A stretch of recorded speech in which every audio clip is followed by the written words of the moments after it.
جب پیغمبر اسلام حضرت محمد صلی اللہ علیہ وآلہ وسلم نے اس دنیا سے پردہ فرمایا تو ان کے بعد اسلامی ریاست کا کنٹرول صدیق اکبر کی نگرانی میں آیا۔ اچانک حضور صلی اللہ علیہ وآلہ وسلم کے وصال کی خبر سن کر بہت سے منافقین اور مشرکین ریاست مدینہ کے خلاف برسر پیکار ہو گئے۔ آج کی اس ویڈیو میں ہم بات کریں گے کہ حضرت صدیق اکبر نے خارجی تعلقات کس طرح استوار کیے۔ میں ہوں اقبال اور آپ دیکھ رہے ہیں ریئل پوائنٹ آف ہسٹری۔ اگر ابھی تک آپ نے اس چینل کو سبسکرائب نہیں کیا تو کر لیں اور بیل آئیکن کو بھی پریس کر دیں تاکہ ہماری نئی ویڈیو سب سے پہلے آپ تک پہنچ سکیں۔ حضرت صدیق اکبر نے مسند خلافت سنبھالی تو اسلامی ریاست بے پناہ داخلی اور خارجی مشکلات کا شکار تھی۔ زکوٰۃ، مرتدین اور جھوٹے پیغمبروں نے اسلامی حکومت کے اثر و رسوخ کو مدینہ اور اس کے گرد و نواح تک محدود کر دیا۔ اس کے ساتھ یہ مسئلہ بھی تھا کہ ہر قبیلہ میں مخلص مسلمانوں کی ایک تعداد دین اسلام پر قائم تھی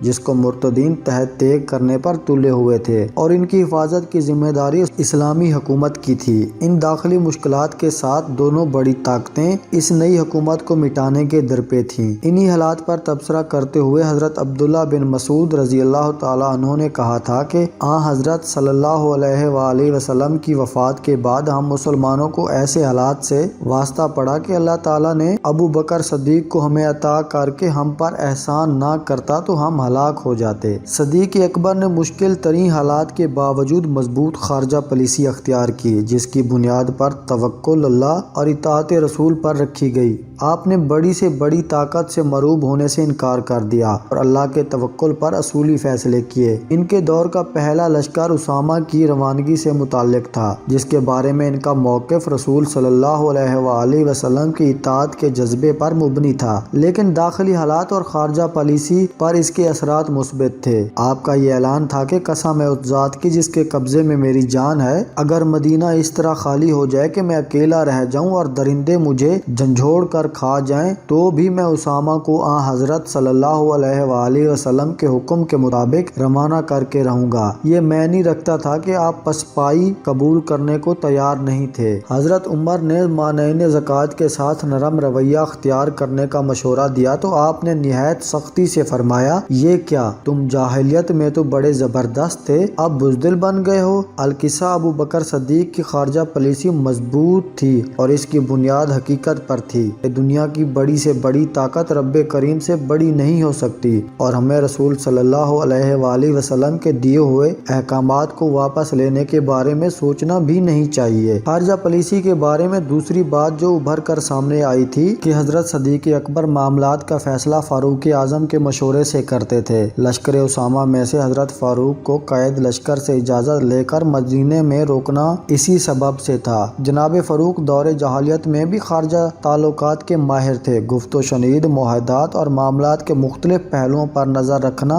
ان کی خصوصی صلاحیت تھی۔ فاروق اعظم سبھی معاملات پر آپ کے مشیر خاص اور دستے راست تھے، لیکن خارجہ دفاع میں تو سیاسی طور پر حضرت فاروق اعظم وسیع تجربہ رکھتے تھے۔ آپ کا خاندان بنی عدی مکہ کی شہری ریاست میں شعبہ سفارت کا ذمہ دار تھا۔ اسلام سے قبل حضرت عمر کی حیثیت گویا قریشی حکومت کے وزیر خارجہ اور سفیر عام کی تھی۔ جس طرح رسول صلی اللہ علیہ وسلم نے کبھی حضرت ابو بکر صدیق کو اپنے سے علیحدہ نہیں کیا نہ کبھی دور کیا، اسی طرح جناب ابو بکر صدیق نے بھی حضرت عمر کو اپنے سے علیحدہ نہیں کیا۔ خارجہ پالیسی کا مقصد اسلام کی بین الاقوامی دعوت کو پوری دنیا تک پہنچانا تھا جس کا آغاز خود رسول اللہ نے دعوتی خطوط لکھ کر کیا تھا۔ اسلامی ریاست کی بنیادی حیثیت ایک نظریاتی اور دائی ریاست کی ہے۔ اس کا بنیادی فرض یہ ہے کہ وہ دنیا میں اللہ کی حجت تمام کرے۔ عہد صدیقی خارجہ پالیسی کا ایک بنیادی عنصر مظلوم کی حمایت بھی تھا۔ ایران کے ساتھ تصادم کا آغاز اسی وقت ہوا جب مسنا بن حارثہ نے سرحدی قبائل کی مظلومیت اور ایرانی حکومت کی چیرہ دستیوں کا تذکرہ کیا اور ان قبائل کی طرف سے اسلامی حکومت سے امداد کی درخواست کی، اور حضرت ابو بکر صدیق نے اہل الرائے صحابہ سے مشورہ کے بعد اس درخواست کو قبول فرمایا اور حضرت مسنا کو عراق پر حملہ کی اجازت دے دی۔ حضرت صدیق اکبر اس حقیقت سے آگاہ تھے کہ خارجہ پالیسی اور فوجی طاقت خلافت کا چولی دامن کا ساتھ ہے۔ آپ نے اپنے خطبہ خلافت میں واضح فرما دیا تھا کہ جو قوم راہ خدا میں جہاد ترک کر دیتی ہے اللہ تعالیٰ اس پر ذلت و رسوائی مسلط کر دیتا ہے۔ حضرت ابوبکر صدیق نے فوجی ماہرین کی سرپرستی کی، ان کو مشوروں میں شریک کیا۔ وہ اس حقیقت سے آگاہ تھے کہ کسی ریاست کی خارجہ پالیسی ہو یا دیگر پالیسیاں، ان کو بنانے والا کیسا ہی عقل مند اور عبقری ہو، لیکن اگر اس کے رفقائے کار اور معاونین نااہل و ناکارہ ہوں تو ناممکن ہے کہ اس کے منصوبے اور کوششیں برابر ہوں۔ حضرت ابوبکر صدیق کو اللہ تعالیٰ نے مردم شناسی کا بڑا ملکہ عطا فرمایا۔ آپ نے جن لوگوں کو مہمات کی قیادت سونپی وہ اچھے فوجی جرنیل ہی نہیں، امور خارجہ کے بھی ماہر تھے۔ ان کی اصابت رائے مسلمہ تھی۔ خالد بن ولید ان کے معتمد جنرل تھے اور وہ صلح و جنگ کے معاملات بھی خوش اسلوبی سے نبھا سکتے تھے۔ اکرمہ بن ابو جہل، مہاجر بن امیہ، خالد بن ولید، شرحیل بن حسنہ، عمرو بن العاص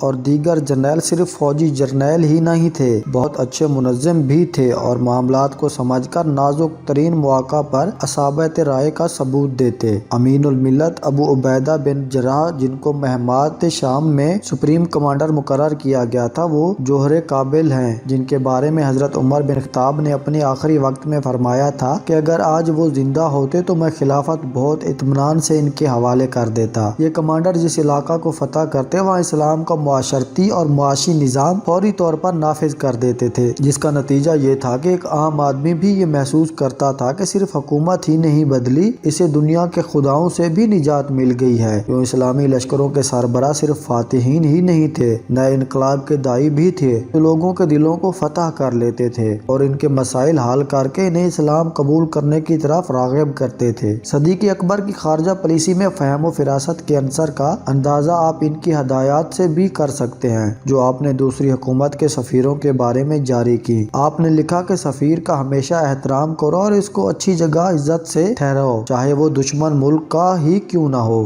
اس بات کی کوشش کرو کہ سفیر کو کم سے کم تمہارے علاقے میں رہنے کا موقع ملے۔ سفیروں کو فوجی اڈے حتی الامکان مت دکھاؤ۔ کوشش کرو کہ عام اور چھوٹے افسران غیر ملکی سفیروں کو نہ ملیں۔ حتی الامکان خود ہی سفیروں سے ملاقات کرو۔ اپنے خاص مشیروں کے علاوہ اپنا کوئی راز کسی پر ظاہر نہ کرو اور لوگوں سے عام گفتگو کے ذریعے مختلف خبریں اور معاملات حاصل کرنے کی کوشش کرو۔ عہد صدیقی کی خارجہ پالیسی کے بارے میں بنیادی اصول جان لینے کے بعد اگر ویڈیو آپ کو اچھی لگی ہے تو اسے لائک کریں اور اپنے دوستوں کے ساتھ بھی شیئر کریں۔